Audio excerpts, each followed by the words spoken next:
Hello, everybody. Today we are talking about characterization. Characterization is one of the most important literary elements when you are reading a work of literature. Okay, if you can understand characterization and you could actually characterize people in the book, you could pretty much figure out what's going on in any story. Okay, because stories are completely developed around their characters. All right, so first thing you got to do is define characterization. That should be easy. You could do it in your own words.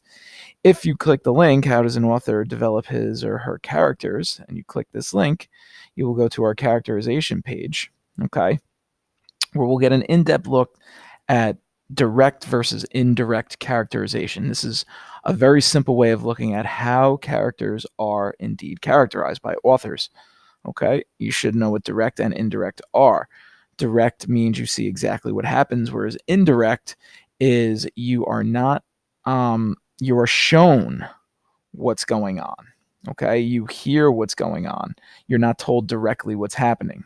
Okay, um, you'll notice the examples here. Okay, and then you could write your definition in there.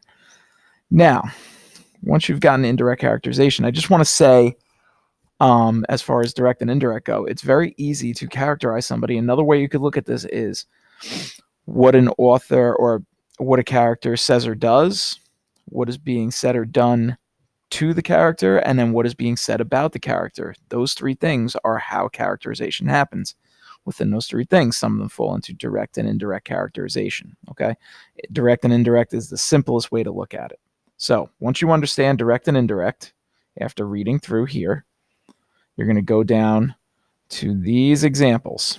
Okay, example 1, 2, 3, and 4.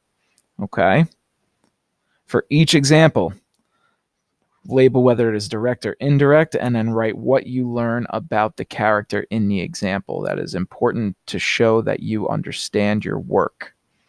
Okay, if you need some further help, you can go down and take the quiz that's down here and see how you do with that.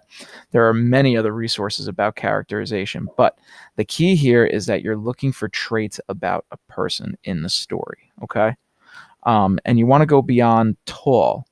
Okay, if you think back to Lord of the Flies, we determined that Jack was evil. He was a savage. Okay, he was power hungry. Those are strong character traits that tell us who a person is.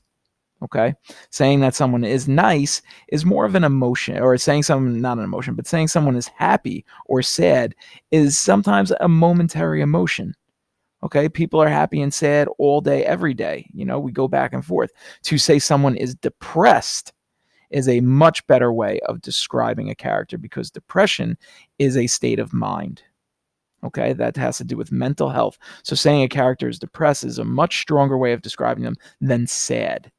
Okay, because we will see characters go through ups and downs as far as sadness and happiness and emotions. So we want to steer clear of those things. Use strong words that describe the mental, social, and physical traits of the character. Okay. After that, I want you to define protagonist and antagonist. This is an important way to going to be an important piece of tracking what's going on in your story. Okay, if you know what a protagonist and an antagonist is, you should be able to figure out then, for number 5, who the protagonists and antagonists are in the story you're reading.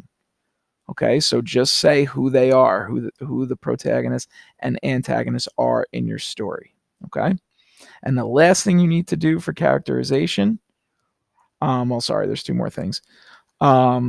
You're going to describe 3 important major characters in the novel. Okay, I don't need text evidence, just pick 3 important characters and give a pretty good description of them: mental, physical, social, personality. Those things. I want to know those things about your characters. The more you could say about them shows the more you've read and the more you know about them. Okay, and then last, I want you to choose, this is where we really figure it out, so choose at least 3 important quotes from different characters that show one of their character traits.